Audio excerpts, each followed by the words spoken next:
And I think we should turn on the phones and the only attention matters. The government should be on.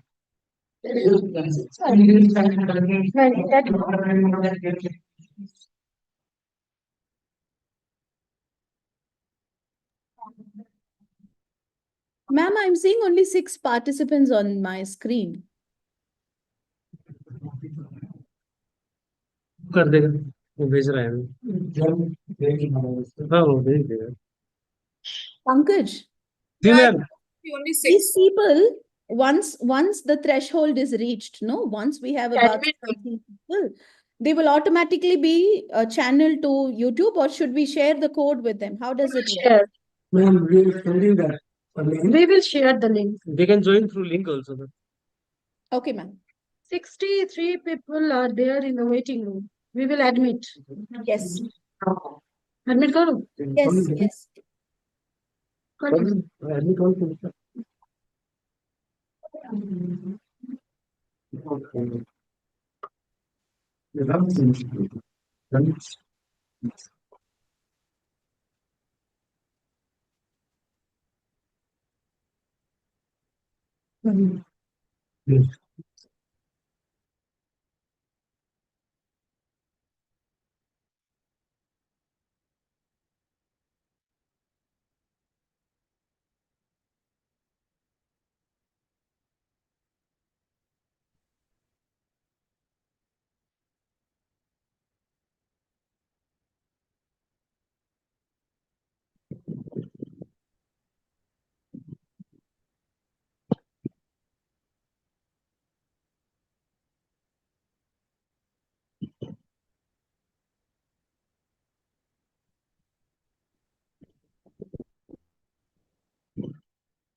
Yes.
Good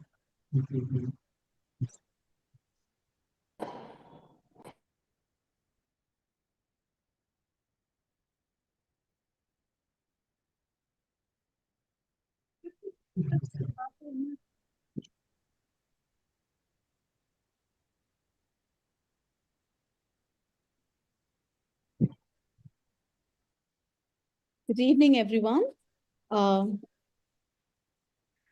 Can someone kindly confirm if I'm audible to you? You Yes, can. ma'am, you're audible. All right. Thank you. Knowledge is not a destination, but a shared journey. And today we walk that path together. Good evening, everyone. On behalf of the Department of English, SRM University, Sikkim, I extend a warm welcome to all my fellow academic fraternity who have joined us today. It gives me immense joy to see such a vibrant gathering, united by the spirit of curiosity and the joy of learning. This year is a special one for us at SRM University, Sikkim, as we complete 10 years of academic engagement in this beautiful state. In this decade, the Department of English has continually strived to create spaces like this faculty development program where ideas can be exchanged, disciplines can be met, and we can collectively grow. Artificial intelligence is often seen as a tool of science and technology, but when viewed through a literary and humanistic lens, it opens up new ways of thinking. Literature has always reflected on questions of identity, imagination, ethics, and human condition. And AI challenges us to revisit those very questions in contemporary times. In this dialogue between the technological and the literary that we hope to explore and enrich today. To begin the session, I now invite Dr. Tanushree Sarkar, Head of the Department of English, to deliver the welcome address. Good evening, everybody. Am I audible? Okay, good evening. Yes, Okay. Good evening, everyone. Good evening, esteemed resource person, Dr. H. Mary Evangeline, distinguished faculty members of different institutions, and dear participants. On behalf of the School of Languages, Department of English, SRM University, Sikkim, it gives me immense pleasure to warmly welcome you all in this online faculty development program on the theme Artificial Intelligence and the Literary Lens, Text Analysis, Ethics, and Future Directions in Digital Humanities. This FDP is scheduled from 8th to 20th September 2025 is designed to explore one of the most dynamic intersections of our time, the dialogue between literary studies and digital technologies. As artificial intelligence continues to reshape the contours of knowledge production, interpretation, and pedagogy, this program aims to equip scholars and teachers with both conceptual clarity and practical tools to meaningfully engage with these transformations. We are especially encouraged by the overwhelming response to this initiative, with more than 300 participants from across institutions registering to join us. This speaks to the growing relevance of digital humanities, a field that plays a vital role in bridging traditional literary analysis with computational methods. It opens up new ways of reading, interpreting, and archiving texts, while also compelling us to reflect on the ethical dimensions and humanistic values at stake in a digital age. We are honored to have with us a distinguished panel of experts and resource persons. Dr. H. Mary Evangeline from Takshila University, Dr. Abhishek Padwi from IIT Madras, Dr. Dilip P. Bharat from Maharaja Krishna Kumar Singhji Bhavnagar University, Dr. Parthasarathi Bhaumik from Jadavpur University, and Dr. Natasha from IIT Jodhpur. Their sessions will address critical themes such as digital humanities, text analysis, distant reading, ethical considerations in artificial intelligence, bias in AI models, interdisciplinary collaborations, and future pedagogical directions. I also take this opportunity to thank the organizing team, particularly Professor Archana Arul and Dr. Padmini Khan, for their tireless efforts in curating and coordinating this timely and insightful program. Dear participants, your active presence makes this FTP truly meaningful. I encourage you to engage wholeheartedly in these sessions, share your perspectives, and take back insights that will enrich both your teaching and research practices. With these words, I once again extend a warm welcome to each one of you and look forward to a stimulating academic journey together. Thank you. Thank you so much, ma'am, for those beautiful words of encouragement. To introduce today's distinguished speaker, I now invite Ms. Sumnima Parajuli, Assistant Professor, Department of English, SRM University, Sikkim. Thank you, ma'am. And good afternoon to one and all present here. It is my privilege to introduce today's distinguished speaker, Dr. H. Mary Evangeline, Associate Professor of English, accomplished author, language trainer, and psychologist whose academic and professional career spans over 2 decades. She is currently serving at Takshila University, Tamil Nadu, and also works as a soft skills and language trainer at Inspire Career Development Center, Pondicherry. She holds a PhD in English from Bharatiyar University and an MSc in Applied Psychology from Annamalai University, alongside multiple advanced degrees in English, education, and business administration, including a postgraduate diploma in business administration from Cardiff Metropolitan University, UK. Dr. Evangeline is also a certified trainer in soft skills, TESOL, and Cambridge English Assessment, and has pursued Korean language studies at King Sejong Institute. Her professional journey spans international and national institutions, including the International Indian School, Riyadh, Alpha plus Omega College, Cardiff, Hindustan Institute of Technology and Science, Chennai, and Rajalakshmi Engineering College, Chennai. She has guided doctoral research, published extensively with 5 books, 4 book chapters, and over 15 journal papers, and has presented widely in national and international conferences. As a sought-after resource person, Dr. Evangeline has delivered lectures and training sessions on literature, pedagogy, communication, and soft skills at leading universities, engineering colleges, and schools across India. Her expertise lies in bridging literature, psychology, and language training through innovative and interactive methodologies.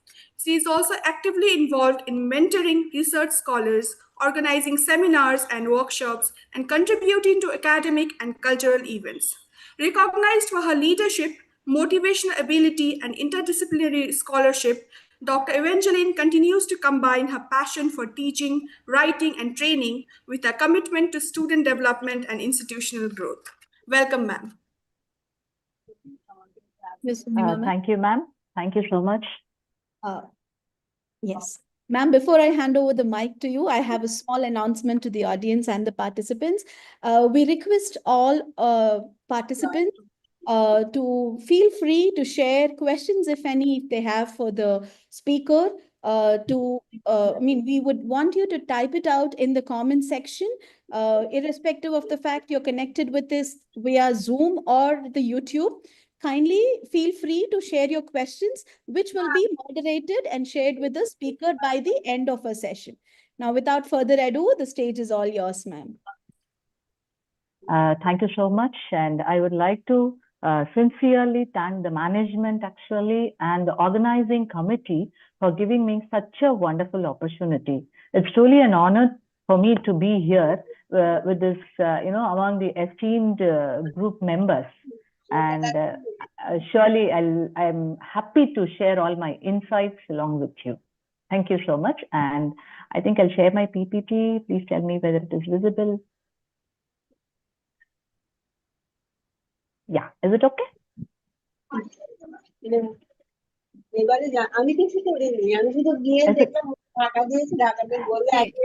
are going to request the participants to kindly keep their systems on mute.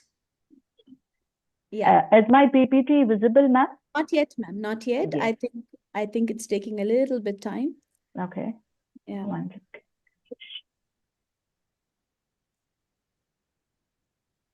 Are you sharing it, ma'am? Yes. Now it is, ma'am. Now it's okay? Yes, yes. We can see your screen. Yes, ma'am. Yeah. Yeah, you're good to go.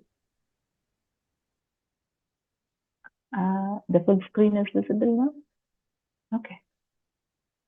Yeah, once again, I welcome you all. And today I'll be giving you maybe a brief introduction about digital humanities.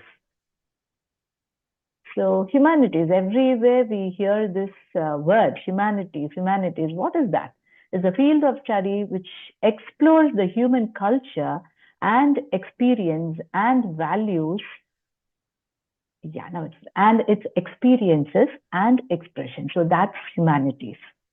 There are many, categories and key areas of humanities. So I have just sorted it out very few. The first one is literature. You know very well, it's about the written works, storytelling, and about the cultural expressions about various people. Next, it talks about history. History always says about the past events, isn't it? So understanding about the past events, its cultures, and also their impact on the present generation or present, culture. Next, the key one is philosophy, where the philosophy explores the ideas about knowledge, existence, morality, and truth. So that also is done in humanities. The important one is languages and linguistics. The first one is study of language, then the communication and to interpret its meaning. Religious studies. Nowadays, many religions are popping up, the age-old religion and new religion, blending of all the things. Yes.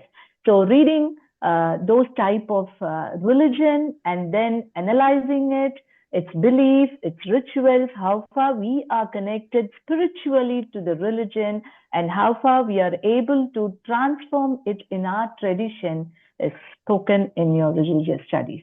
And finally, it's art, music, and cultural studies. It's nothing but it examines about the creative expression and aesthetic traditions of a particular culture. So all these things are dealt in humanities. Why digital? The next question is why digital? I know humanities, everything is here. I have literature, I have language, I have religion, all the things are there already, I know. Why should I move to digitalization or to digital? And why do we call it as digital humanities? That is $1 million question. So it is nothing but the use of digital tools, methods, and technologies to describe something. Let's see later on. To study, to preserve, and to present subjects in the humanities. So I can blend, I can study, I can have a preserving thing. All these things combined together along with my present subject.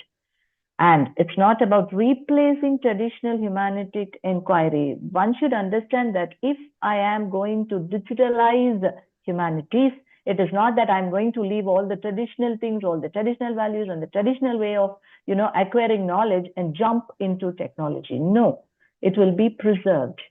It's about expanding it with the help of technology. That's it. I'm not going to demolish it or I'm not going to throw it away and jump into technology saying that we are all like doing digital humanities. No, we are going to expand it.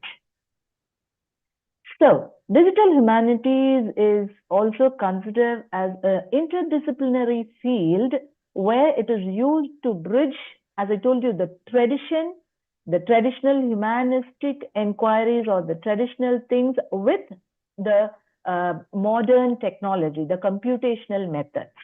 It integrates everything. Digital humanities is not only for literature, it is not only for, history. No, it combines everything. That is computer science, IT, and humanity disciplines, whatever it is, say literature, history, philosophy, linguistics, cultural studies, everything. It blends together.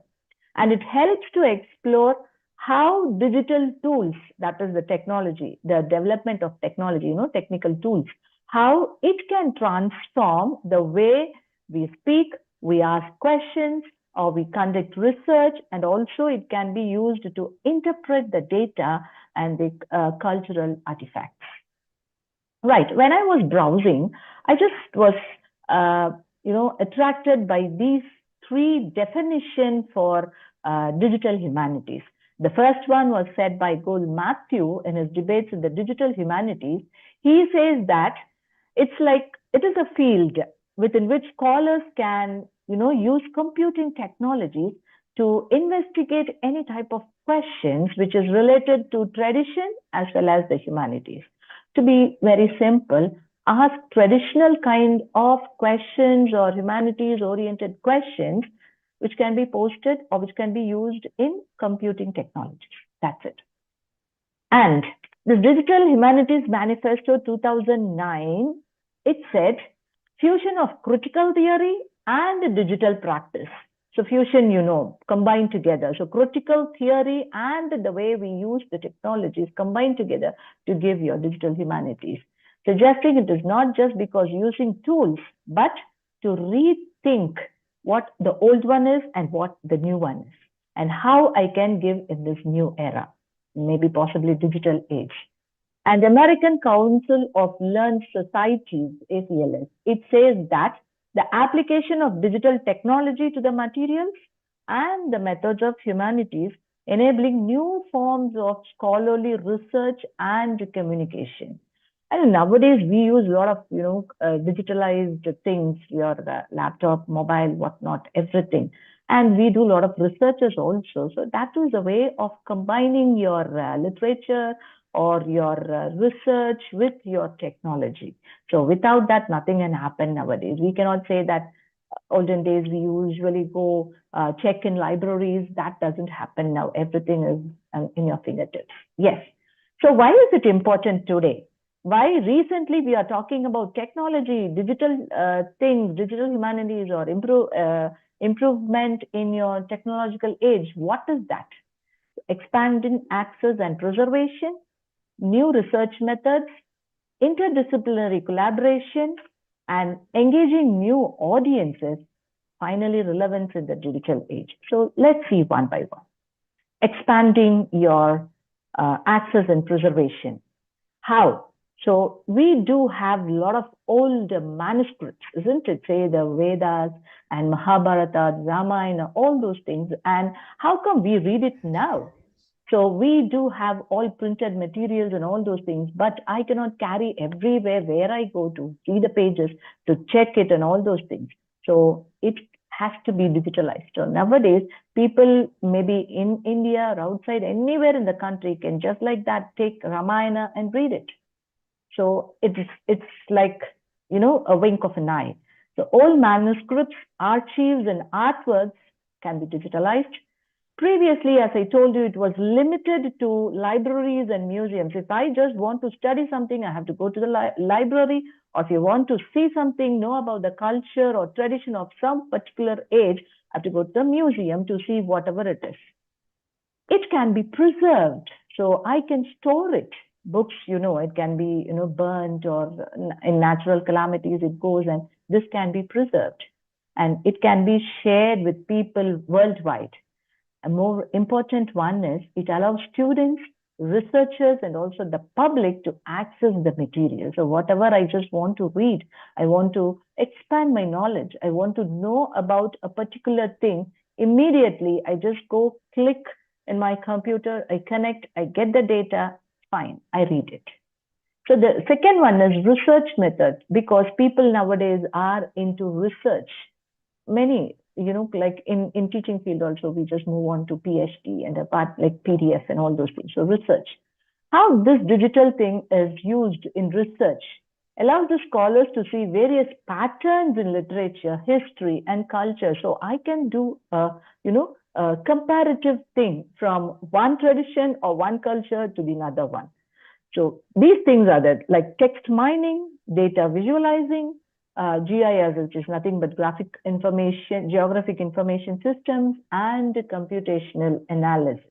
For example, thousands of novels I can read, I can analyze if I want to know about the gender equality, which happens around the world. I can read a lot of books. I can click and I can read it. I can get it from the, data. I can get the information and move on. So I can analyze.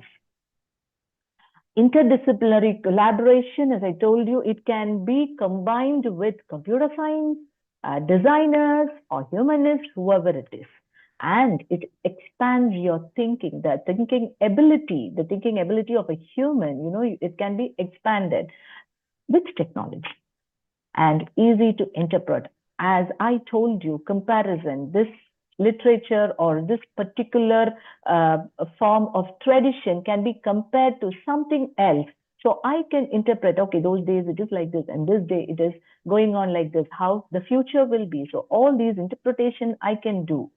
Develops cultural understanding. Nowadays people just travel abroad and they just wanted to do their masters or any degrees, or just they wanted to work. So I cannot go and check with each and every people, like how is it in UK, how is it in US or Australia, how it is the climate, the living thing and cost of living, all those things. I just go, I check, and I get the answer. So engaging new audience. It is not only the old people or, people like us who wanted to enrich our knowledge. It is not like that. Even for the youngsters, it is useful, upcoming, kids. It helps to bridge a gap between the academy and the society. So a lot of things can be done.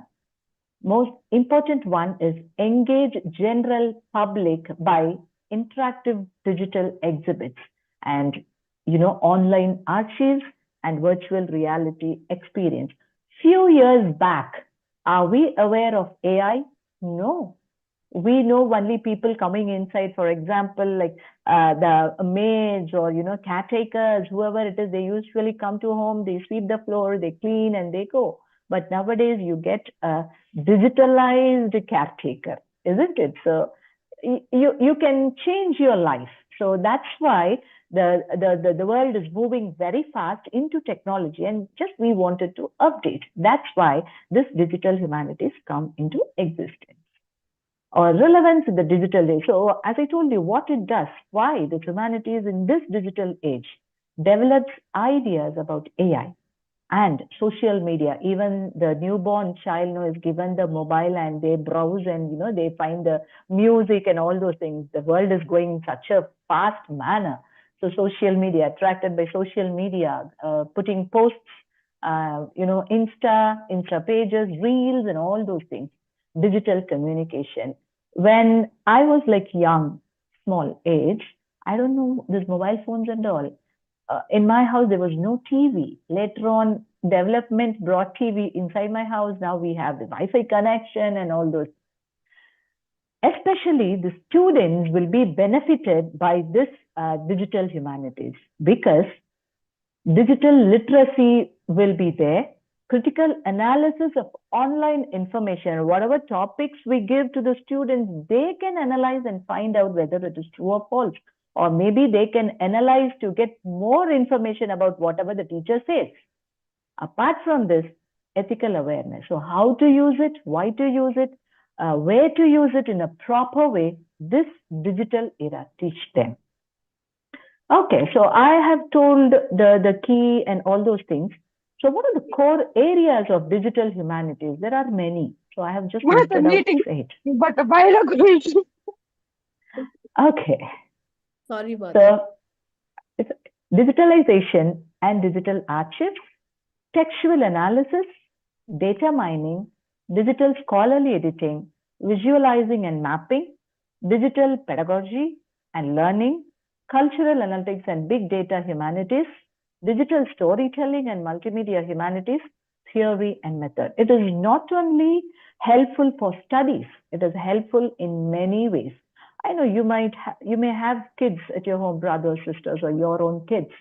How many of you allow the kids to watch TV or, YouTube videos or even the mobile and all those things? We make them to listen to, music and rhymes, nursery rhymes. Nowadays, it has become colorful. Those days, we used to sing Baba Black Sheep or, Twinkle, Twinkle, Little Star, but they get bored. It's now coming in a package like along with music and, people dancing, waving their hands and a lot of vocabulary and all those things. So the kids learn very fast. So for that, now this digital technology or the digital humanities is used. Let's see. Digitalization and digital archives. This is nothing but converting the books, as I told you previously, the old ones, the manuscripts, the images, audio, film, and into digital form. These images, nowadays it has become a trend. Like pop-up advertisements are coming. Please give your old photographs, like tone out and black and white and all those things. We will do it. We will color it and bring it into life. And recently I heard that if a person is passed away in your family, their image can be mixed with some other image and give you a superb photograph where you can see the family photograph. So everything is digitalized. Archives are created to preserve and provide access to material. So as I told you, whatever it is, we preserve n number of books, n number of materials. We can take it. Authenticity, copyright, metadata, standards, etc. So once it is preserved, the copyright is also not saved. From then till now, it will be the same. You cannot just jump into and you can tell that it is mine. No. It safeguards cultural heritage. So we can teach our kids, the younger generation, through this, showing them all these things, accessing everything we can, you can give them. Enables global access to texts and artifacts. As I told you, you within a click, you can get many information, many books, many things to be downloaded. So textual analysis and data mining. Usually this data mining is I think it's a computer, technology, computer term. So what is that doing in humanities? So here the answer. Text coding, distant reading, text mining, and natural language processing, which is called as NLP. So what is that? It does the keyword analysis, sentiment analysis, topic modeling, everything. So anything can be done through the textual analysis and data mining. So digital scholarly editing, digital edition of text, multiple version of a text, annotation, references, and multimedia, emphasis on continuous updates and peer review. The thing is, if I just want to write a scholarly article about, let's take it for example, digital humanities. I just want to write an article. So I cannot just like that go and write it down, whatever comes into my mind.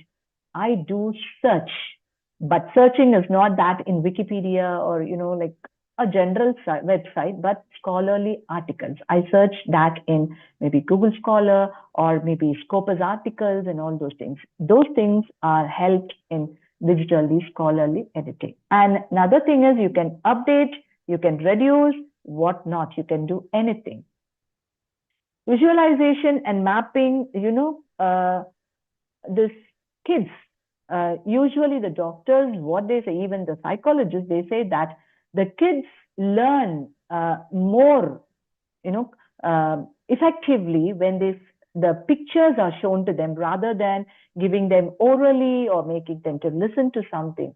Picturization, visualization helps a lot. So for us also, yes, 3 hours of spending time and watching a movie, you can review it instead of hearing and then, whatever it is, visualization is good. So data visualization, it's nothing but graphs, charts, etc., where you can see, analyze, and do all those things. Spatial humanities, that is, as I told you, geographic information.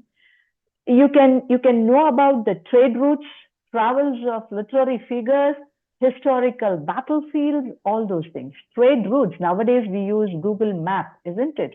So we just switch on the route and a beautiful voice of a female will say, oh, go straight, 100 meters, turn left, your destination is over there. So automatically we come to know where we are going. And travels of itinerary figures, again, you plan, maybe yearly ones or 2 years ones, you plan and then you search for that, you get the itinerary, everything. And this one, the last one is historical battlefield, those days, even today we talk about 1947 independence, yeah? And younger generation, they come to know about all these things because of the materials, and without the materials, you cannot just go and say them, okay, Gandhiji was fighting for our freedom, Nehruji was fighting. No, we cannot say that. We have to prove them. We have to show them the reality and whatever has happened. Yeah. So this historical battlefield, which gives a visualization of the data, is done effectively. Next is for like digital pedagogy and learning. This one is very important in teaching. As a teacher, basically I'm a teacher. So teaching, we do a lot of changes. It is like we have changed the traditional way of teaching in the classroom, and we have implemented digital like tools, a lot of tools, say smart TV or audiovisual rooms, isn't it? We update ourselves. Why? To make the students to take part actively in the class. So integrating DH tools and methods into teaching and learning practices. Accordingly, we just want to impose the digital, thing in our lesson plan or in our lessons or in our curriculum, whatever it is. So we change it. We just bring in the digital aspects into our curriculum. Okay, so create online courses, digital projects, interactive assignment, and collaborative platforms. This is not only for our own students, but online courses. The people who wanted to study or update themselves, get a degree, or expand their knowledge, they are not able to do it. These online courses help them. You can just sit at home, relax, and you can acquire your knowledge wherever it is. Engages students' active participation. So once we are connected, the students, after seeing all these things with great enthusiasm, they love to interact and they just wanted to update themselves. Cultural analytics and big data humanities. What's that? Imagines large data sets of cultural materials, use tools to identify cultural trends, aesthetic movements, and all those things. So I told you one part, for example, India. In India itself, we have different culture, following different traditions, isn't it?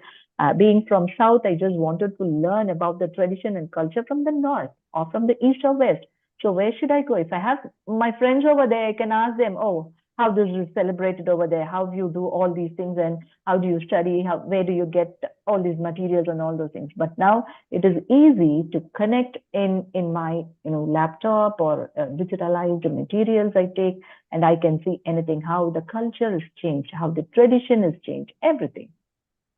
Digital storytelling and multimedia. Interactive and multimedia forms, digital documents, podcast, PR experiences, and also mixes critical interpretation and creative expression.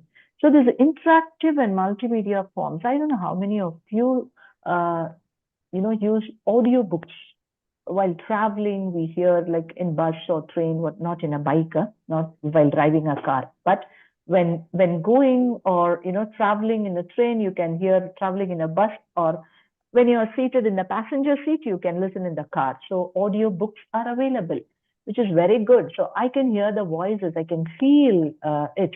And this podcast, again, talking about some particular thing and all those things, VR experiences, like I can wear all those, VR thing, and I can experience. I feel like I'm there. For example, I just wanted to visit Ladakh. I can't go. So I just go and I experience it visually. I can experience all those things. Everything happens in this digital storytelling and multimedia, and makes a critical interpretation with creative expression. So whatever it is you enjoy, sometimes it is bad or sometimes it is good. That's up to the individual perception. So enjoy yourself. Right. Finally, it is theory and method. Engages with the philosophical and political implications of digital technology. So all these things we will be, seeing later on, like how to use it and all the AI tools and all those things. So here I have just given the glimpses, right? So engages with the philosophical and political implications of digital technologies.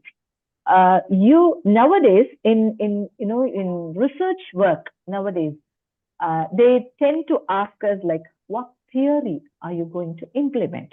What is that? For example, I do emphasize Sigmund Freud's theory or, psychoanalytical theory. That's all I know because I read it and I know about that. And, I put it in my thesis or in my article, whatever it is. But now, n number of theories are there. For example, the psychoanalytical theory, now it is trauma theory and the critical race theory. A lot of theories are there. Say feminist theory, it's a general thing. I do say feminist theory, radical feminist theory, critical feminist theory, and a lot of theories in feminism, all these things. Where did I get all these ideas? How do I know all these things are there? So because of your digitalization, I go, I check, I cross-check, and I find out, okay, what is the root of all these things from Sigmund Freud to a recent one, what is the update, and all these things I read. And philosophical in the sense, philosophy and, connecting all these things is done digital. Yes? Okay. Overall, right, I have given you the keys and the various genres, whatever it is. Overall, how can I implement it in my work, or how I will use these digitalized things? Where can I use it? How? In research, you can have this computational analysis. For example, the people who are doing ELT research, they just analyze, they take data or, share questionnaires, get the data and all those things, and you have to analyze it and you have to give it on the whole. There comes this computational analysis. So you do that. And text mining, you have to hunt for the materials. Data visualization, again, giving them in a graph or chart or, pop-up menus, whatever it is, it's up to you. Machine learning, you learn from it, what to learn, to study literature, languages, history, anything. Through machine learning, you can do wonders. You can learn anything. When it comes to teaching, develop digital pedagogies, online archives, interactive platforms. The typical example is what we are doing now. I'm sitting in Pondicherry and I have been connected to you, to various, participants. I don't know from where you are and maybe in and around India. So I have connected. Isn't this beautiful? Think of maybe 20 years, 30 years back. I can't. I don't know. Isn't it? So all these things I learned through this digital era. And nowadays, as I told you, they are incorporating this digitalization in everything. The simple one is your Aadhaar card. I have my own Aadhaar card. Now, everywhere they are just link. So I'm linking to it my, like a passport or any bank, whatever it is, I'm linking my Aadhaar, my PAN, everything. Why? Because within a click, they will come to know about me, about my whereabouts, about my bank balance, whatever it is. They will come to know whatever, to the safety, I should say. So all these things happens because of the technology and the development of technology. And again, maybe it will be developed more. We don't know. Online archives for teaching, it is very helpful. We can download materials, we can see materials, and there are lots of apps for teaching. And interactive platforms like this, we can speak with others, we can take classes sitting at my home, I can talk to people, I can analyze things, and I can even have a debate with them and then jump into a conclusion. Preservation, lots and lots of materials, as I told you, rare ones, rare collection, say if Bhagavad Gita, so the Holy Quran, the Holy Bible, whatever it is, we do have preserved the manuscripts, and now it's coming like new version and all those things, leave off that one. So digitalization of rare manuscripts, historical archives.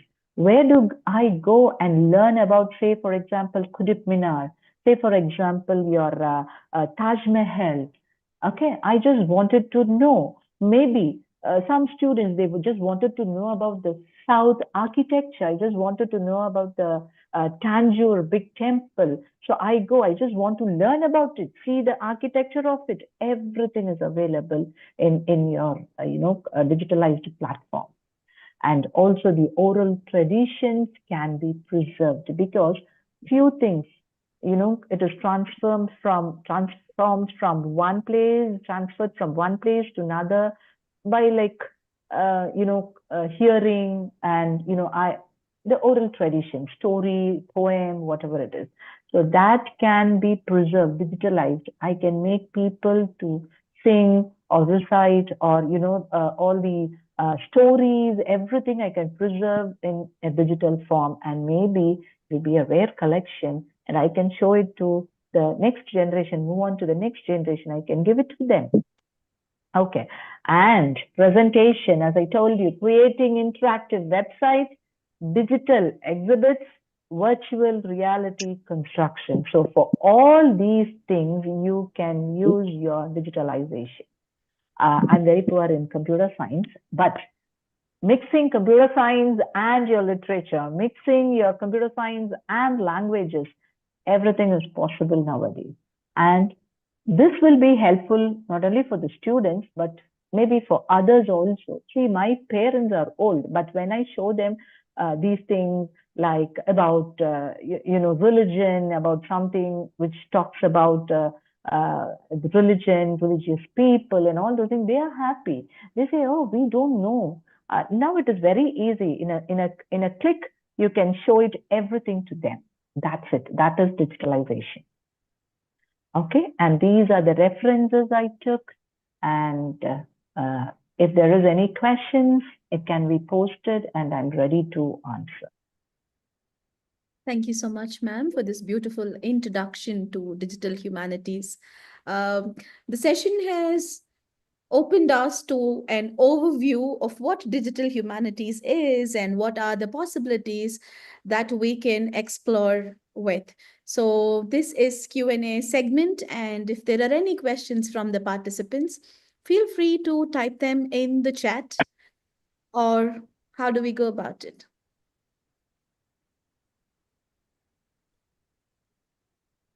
Are there any questions from the audience? Maybe since this is an intro session, they don't want a question. Do we have any questions?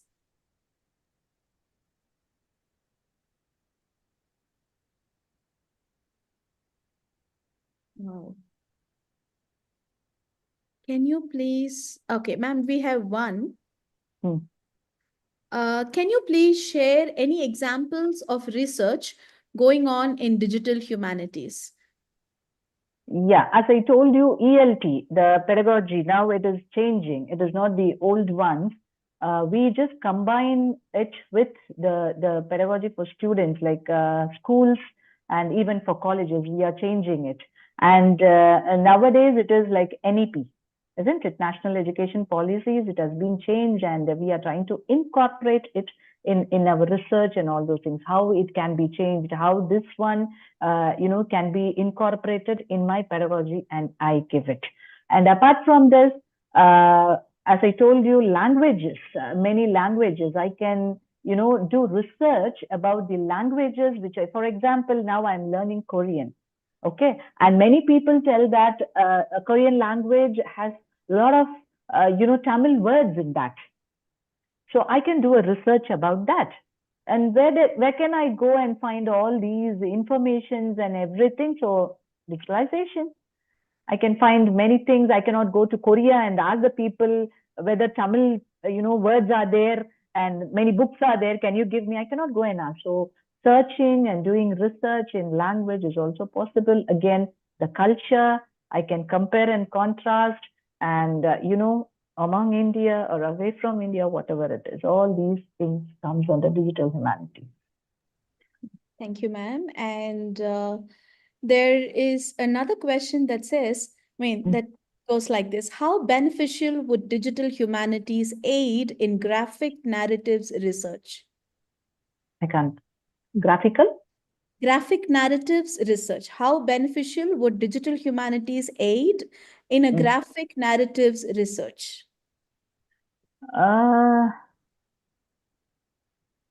Graphical marital research. Okay. See, whatever it is, how we connect is important. It is not that all the materials will be there, I'll just take it, I'll use it in my research. No. It is up to the researcher to find out what it is, how I can connect, and all these things. For example, I'm a literature student. Basically, I'm a literature student. So if I just want to connect something, recently it is like, I can say the Sustainable Development Goals, isn't it? So how I will connect that one in my literature is the point. So if you want to go in your topic, that is graphical mind, whatever it is, you have to, you have to research and find out how I will be connecting my topic with all those. All right, thank you, ma'am. I hope that answered the question. Ma'am, Yes. somebody is requesting if you could explain data mining once again. Data mining. Yes, ma'am. I think I can do it in the, AI tools and all those things because I have given it in detail over there. Yeah. So for this is for the benefit of the participants. There is session 2 with the same speaker on 10th, in which all these tools will be elaborately explained. Detail. Yes. Yes, ma'am. All your questions will be clarified and you, yes. Yeah. Ma'am, would you please suggest some digital library as repository? Digital, yes, I have given. Don't worry. Because usually I'll tell one thing, for researchers like doing their PhD or PDF, whatever it is, we ask them to compare and contrast with Shotganga. A lot of researchers are there, how to pick their topic, to analyze what it is, to avoid the repetition and all those things. And scholarly articles in the sense we ask them to search in Google Scholar or Scopus or ResearchGate, like that. Yes, ma'am. And then there is another question by Srinidhi Sivakumar. She has said, thank you for the very comprehensive overview, ma'am. Is digital humanities for literary analysis still a thing? What, in your opinion, will make such a research useful for society? I'm posting this question because very often people in humanities are asked about practical utility of the literary research. True. Yeah. Very true. Because as I told you, nowadays, I don't know, people are very keen about theories. What theory are going to do in research? What theory are going to bring in? And again, what new? Research have been done already. What new are you going to give?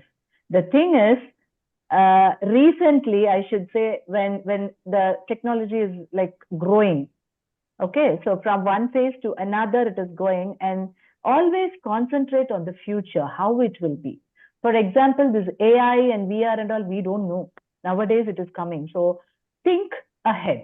That's what I tell to my researchers also, like my students, think ahead. Don't, fix your target in this era. Maybe future generation, when I just want to give it to the future generation, please think about that.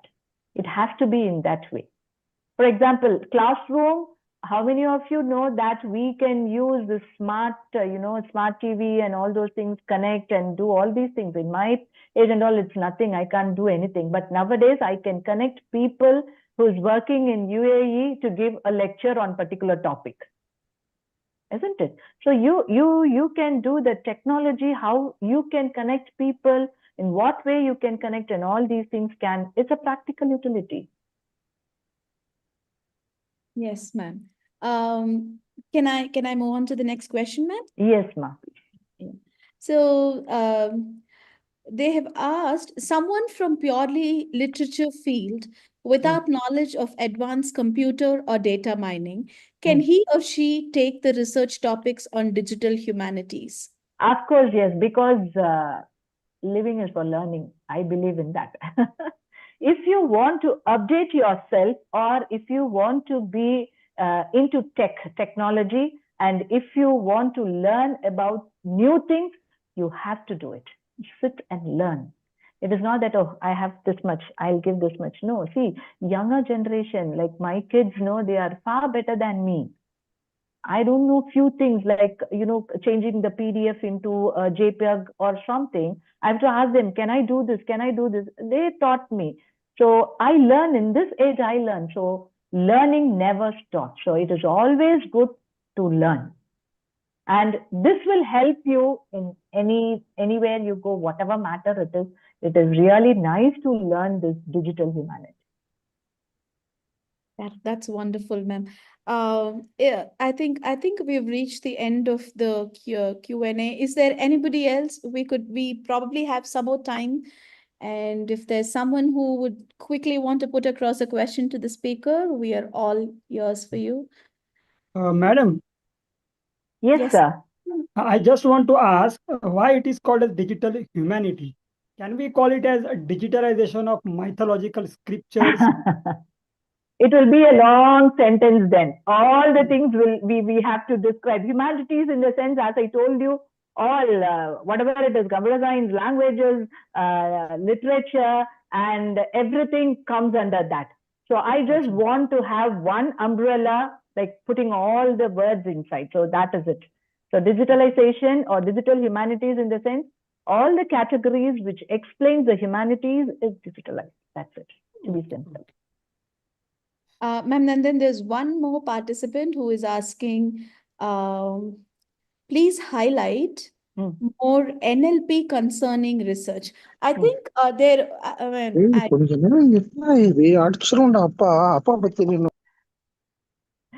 sorry for Some that. kids are making. Yeah, I'm sorry for that. So he's Okay. asking, Dr. Amal, he's asking us to highlight more on NLP concerning research. I'll give you a list, don't worry. Yeah.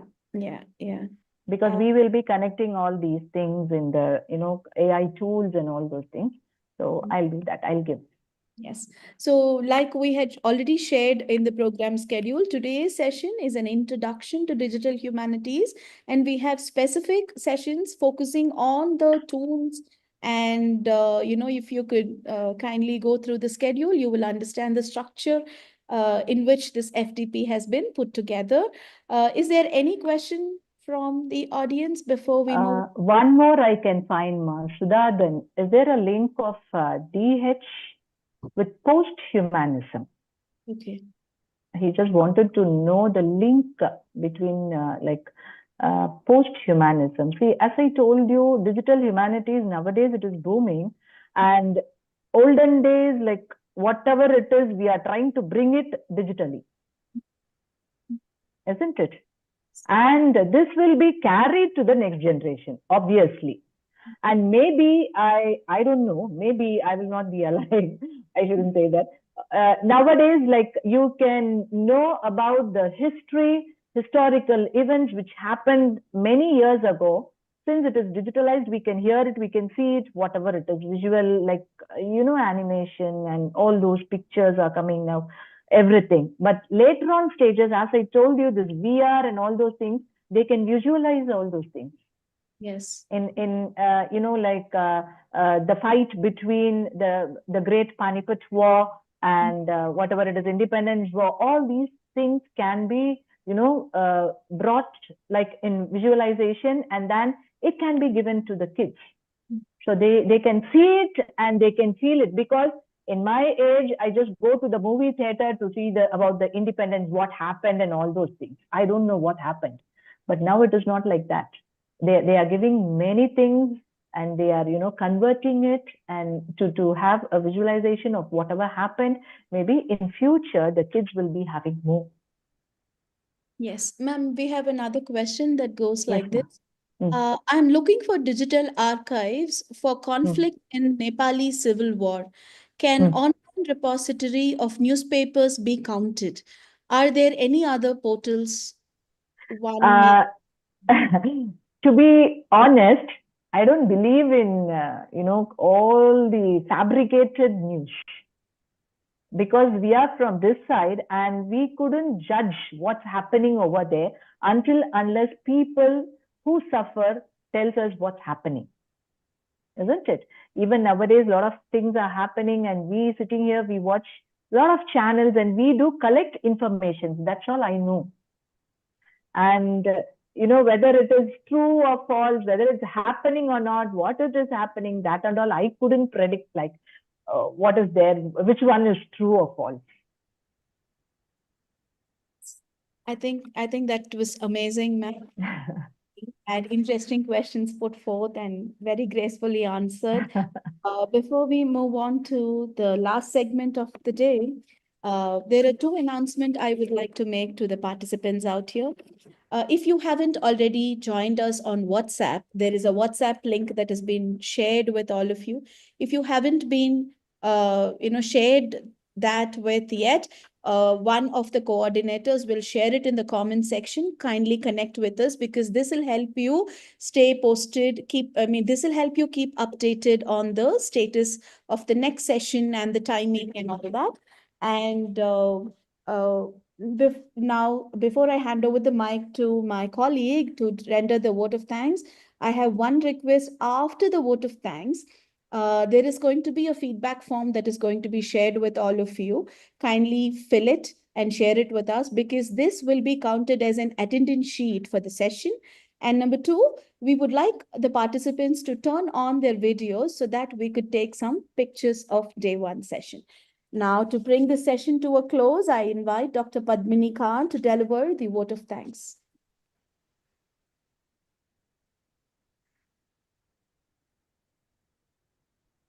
Dr. Padmini, you have to unmute yourself. Yeah. Thank you, ma'am. So, a very good evening to all of you. On behalf of the Department of English, SRM University, Sikkim, I would love to extend my heartfelt gratitude to Dr. H. Mary Evangeline, Associate Professor of English at Dakshina University, for delivering such an insightful session on Introduction to Digital Humanities as part of the Faculty Development Program organized by the Department of English at SRM University, Sikkim. Her expertise in the domain of digital humanities and her engaging presentation style provided us all with valuable insights into the intersection of technology and humanities. Ma'am, we really appreciate the time and effort that you have taken to share your knowledge and experiences with all of us. I would also love to thank all the participants for their active engagement and enthusiasm throughout the session. We really had some amazing questions, very relevant and insightful discussions, even during the question answer session. And ma'am, we really got to know a lot of things about the core areas of digital humanities, including the practice of theory and method, and bringing together both in theory and practice as well, digital scholarly editing. You have also told us about digital data visualization and mapping, GIS, spatial humanities, and you have explained the importance of digital humanities in today's academia. So I think it has really been a very engaging session, and we're looking forward to the next session with you on 10th. And I would also request all the participants to be there, all the ones who are here. I hope we are going to have an amazing session. Thank you, dear colleagues, and thank you, ma'am, once again for such an amazing session. Thank you, participants. Hopefully, we will again meet again on 10th with another amazing session with ma'am. Thank you, ma'am. Thank you so much, ma'am. Thank you so much. Thank you, everybody. So this brings us to the end of session 1 of the Faculty Development Program. See you, please stay connected with us through our WhatsApp link and the feedback form that will be shared with you for the attendance. And the second session of the Faculty Development Program is scheduled for the 10th of September, same time, 4 p.m. to 5 p.m. And the topic would be using AI tools for ELT and literature by the same speaker. So a lot of light on some of the technical questions that you had put forth would be answered then. Thank you very much. Thank you. Thank you, ma'am. Thank you, ma'am. Thank you so much.